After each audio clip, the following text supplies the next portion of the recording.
Hi, my name is Santorin from Team Soulmate, and this is my LoL class big play for Najin vs CJ in the LCK. In the pick ban phase this game, Najin decides to ban Ryze early and Shen. So for Shen is a really good flex pick, especially for purple side because you can play both top and support. Having that flex pick just allows CJ to like last pick top lane or support, and that just gives them a counter opportunity, so they just rather deny that pick. So normally it's purple side banning Ryze, but in this case it's actually blue side banning Ryze. So either that's because Najin just doesn't want to play Ryze, they don't think their top lane is good enough to play it, or he isn't the best player on Ryze, whereas maybe Shy is a really good Ryze player. Then you see on CJ's side they ban Kalista because Kalista is still a really strong pick on 5.12. They also ban Gragas and Illidan, and they ban Gragas and Illidan probably because they think Gragas, Illidan, and Rek'Sai are the top 3 right now. So they want to make sure that when they trade, they want to early rotate Rek'Sai, so deny jungle picks for Watch because they most likely think Watch is a really strong jungler. And Najin also banned TF, and TF is a really good pick for I think both teams because like TF has the pressure around 6 because of his global ultimate. Most regions are playing TF a lot right now because if you have really good coordination with your team, you can make plays and you can snowball the entire game through his ultimates. And maybe Najin's mid lane doesn't play TF, or that they think Coco is just a really good TF player. Najin first picks Sivir, which is obviously a really good first pick because Sivir right now in this meta is really strong.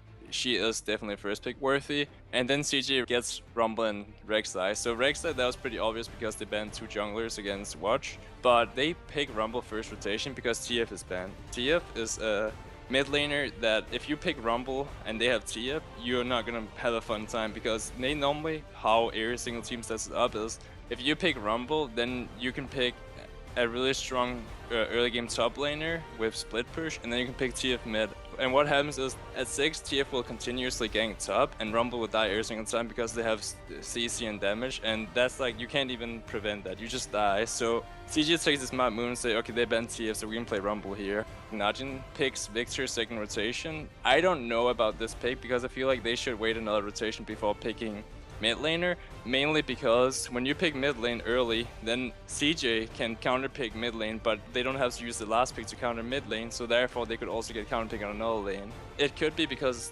Najin feels Victor's just the strongest pick here, and they think they're gonna play Victor regardless. Later on, Najin picks Lee Sin, which kind of makes sense because they pick Lee Sin and Maokai in the same rotation, and that means they want to heavy focus on top lane and then want to make sure that Rumble falls behind, and then they want to use their pressure with Maokai TP flanks and Annie engage with Sivir to snowball the game out of control.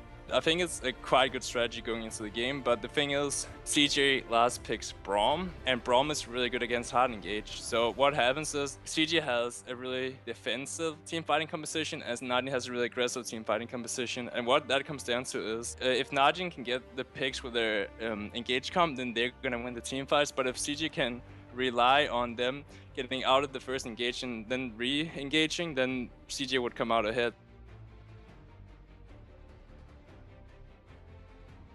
So going into the fight, both Rumble and Asir both just finished Abyssal Scepter, which means they have a really huge power spike because Najin is mainly heavy AP damage. And also both Sivir and Graves just finished Infinity Edge, so they both have the same power spike. For junglers, it's a bit tilted towards Rek'Sai because Rex is better in team fights and later on in the game, and he also has more items. It's not a huge difference, but it's like 400 health or something.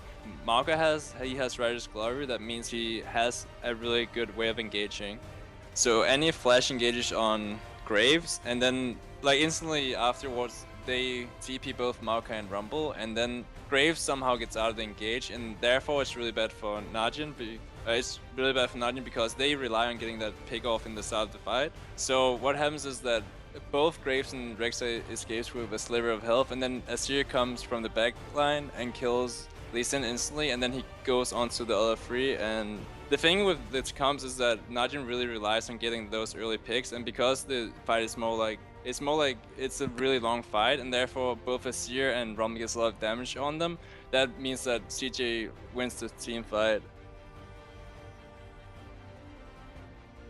So going into the team fight, Asir just finished Death Cap, which is a huge power spike, and for Victor just finished Watch stuff. For the rest of the players, it's kind of even in terms of items, but right now I feel like CG has a slight lead because Asir has the Death Cap. So here Maokai TPs on a flank and Sivir instantly ultis to follow up, and Maokai goes on Graves, which is really good. They get the pick off and Lee Sin gets secure in Graves. But here what happens is that Lee Sin ultis Graves back into the backline, but they don't kill Graves, which is really bad because, as I said before, CJ, the longer team fights, the better for them. And because Asir is untouched, what happens is that Asir is killing their entire team so much faster than they're killing CJ, and therefore CJ just comes out hugely ahead. And also because Rumble hits a really nice equalizer on top of 2 or 3 people, they get killed instantly. Because Najin tunnels so hard on Graves and they didn't actually get the kill, CJ will win regardless of what happens, because what happens in Najin's comp is that if you don't get a pick off, you're gonna lose the extended team fight. So what Najin could have done better is, first of all, they tunnel vision way too much in Graves. What could have happened was, like, Lee Sin kicked Graves back into the back line, but what he could have done was get the kick on Asir, and that would exploit him way harder than it would exploit Graves, because Graves has 2 escapes. He has both the E and the flash and the heal, whereas Asir only has the cleanse and the flash.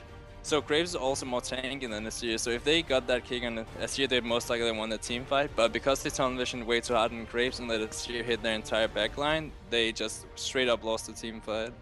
So after winning a really huge team fight like that 4-0, what they get is they get both bot towers. Could potentially have gotten inhib too if the death times were a bit longer, but because it's only 25 minutes in game, they only get the inhib turret because they respawn too fast. But what that means is they got all the bot towers, which means that now they can just set up on top side where Baron is. You can set up for Baron control, and you can make Rumble whenever he gets TP, he can start split pushing bot again and apply pressure that way. And having the 4-0 for this team fight gives a lot of vision, because you know where they're gonna be for the next 30 to 1 minute. You know they're gonna push out bot wave. They have to push out bot wave, and while they're pushing out bot wave, you can always put 5 people on top side of the map, and you can get all the vision control you want. And if they try to contest the vision control, you're gonna fight them for 5v4. So leading up to the team fight, Asir has a huge power spike. He had 5 items, and he also got Merc Threads. Having Merc Threads means that anyone he engages on Asir, it's less stuns, which means that he will probably be able to survive the initial engage. And Graves has a QSS, which means if any decides to engage in Graves, he can also just QSS and run away.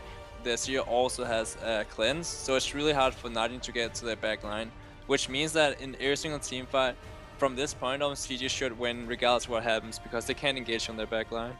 So Rek'Sai goes on Victor, but they don't have follow-up, and therefore Rek'Sai takes a huge chunk in the start of the fight, which is really bad because now he's half health leading up to the actual fight. And what happens here is that because he's chunked, then Najin feels like they can go in, and they pop several, and then they just go on Asir. What happens is Annie flash ults Asir, but he has cleanse, and therefore he is actually not gonna die. And because he can't die, then as I said before, CG always wins the prolonged team fights.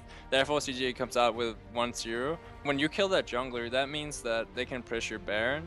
Because they can pressure Baron, then Najin has to actually play, because they don't want to give a free Baron. So now they go in again.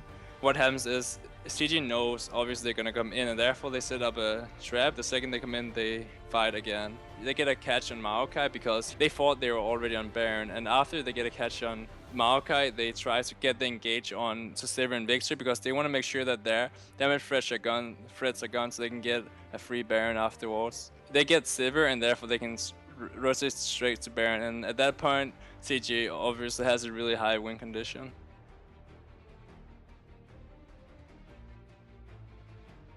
At this fight, 39 minutes in game, they pop Sivir in Radical and jump on Braum, and they do this just to get engaged because they're 10k behind, so they really want to get a fight. And what happens is that they play the fight pretty well, but the thing that happens is that Graves goes in range of Victor, and Victor gets the E ult on Graves, so he's zoned from the entire team fight. Then Asir goes in and uses his combo with ult on to 2 targets, but because he can't kill them without Graves, and Graves out this fight, they actually managed to lose the fight because Graves positioned really poorly. So in this scenario, CG should just have let the waves push in towards their nexus stars, because they both have bot and mid inhib. So CG doesn't have to be in like such an engage heavy position where any can get to the back line. What they should have done is just slowly wait till one of the Najin members goes down to clean bot wave and mid wave, and when they do that, then they can start hitting the inhib. So all they had to do would be patient, and then they would win the game.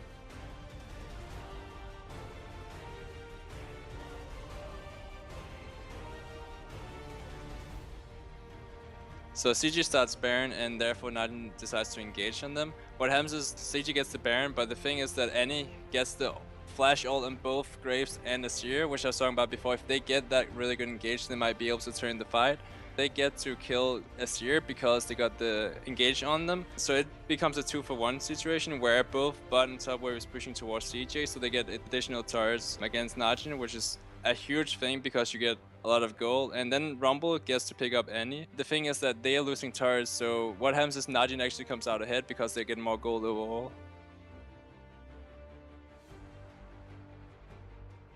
CJ thinks they gotta pick onto Maokai, but what happens is that Maokai is really tanky and they can't kill Maokai instantly, and then Maokai and Annie turns onto their carries and they kill Asir and Graves instantly, and also get Rumble later on, and because they get those 3 picks, it's all their damage. Now CJ only has Rexa and Braum left, and they can't really deal with a full roster Najin swords because they have no damage. So what happens is that Najin ends the game off that free pick catch, and they somehow manage to win the game.